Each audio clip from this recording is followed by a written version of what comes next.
রেখে আমাদের কাজ সম্পন্ন করি। আজকে আমরা উভয় পক্ষে আপোষ করলে রানিং কারণ আমার সাথে ছিলেন, ছিলেন আর আমি কলেজকে নিজে ছিলাম। শুনানি শেষে আদালত ১,০০০ টাকা বন্ধে আমাদের সনদজন্য পর্যটকের নজরে জামিন গ্রহণ করে। আমি বলতে আইনজীবীর কাছে আমি যে আপনাদের প্রায় ২ বছর ধরে হয়েছিল এবং আজকে আপনারা বলেছেন যে জামিনে আপনাদের আর কোনো ইয়ে নেই, আপত্তি নেই। কেন আপনারা নেই এটা একটু আমাদের বলুন। সামনের দিকে তাকায় বলেন, সামনে।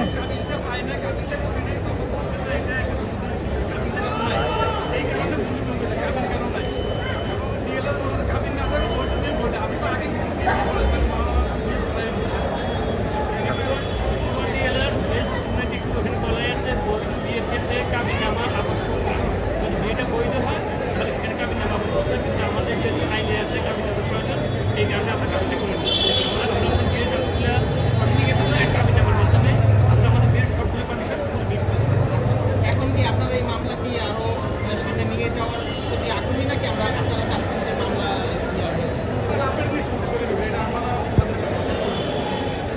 মুক্তি পাচ্ছি কোথায়? তার মানে আজকে যে নোবেল ভাইয়ের জামিন হয়ে গেল যে আপনারা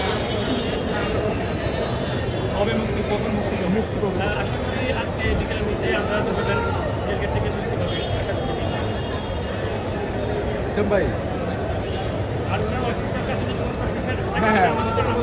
উনি অনেক কিছু বলবেন। অনুমতির কথা রেখে উনি আমাকে বলতে পারেন। উনি একটু অসুস্থ তো ভাবির কাছে হচ্ছে না, ভাবি তো একটু কথা বলছিল, ওইখানে ওই সময় যেটা বলছে এটা বলে দিত। জিজ্ঞেস করতাম আর কিছু না। ওনাদের হচ্ছে যে অলরেডি ফাইন্যান্সিয়াল লিগিল পাই এবং ওনার ওয়াইফের দাম্পত্য জীবনে একটা সুযোগ আছে, সেটা বয়স হচ্ছে 4 বছর 7 প্রশ্ন করবেন। ভাবি তো ওই সময় কিছু বলছিল, এটা একটু ভাবি বলে দিলেই হতো। আমি একটা সব চিত্র যে আজকে আমরা দেখলাম যে মাঝখানে আসেন। সভাপতি আপনি খুব খুশি ছিলেন, আপনাদের মধ্যে আলোচনা হচ্ছিল এইটাই একটু আপনার একটু মাঝখানে আসেন, মাঝখানে। ওইটাই একটু মাঝে আসেন ভাবি।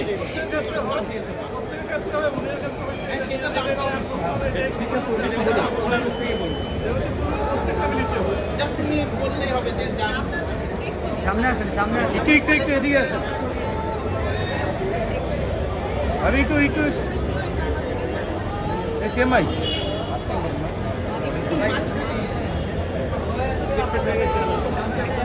সবাই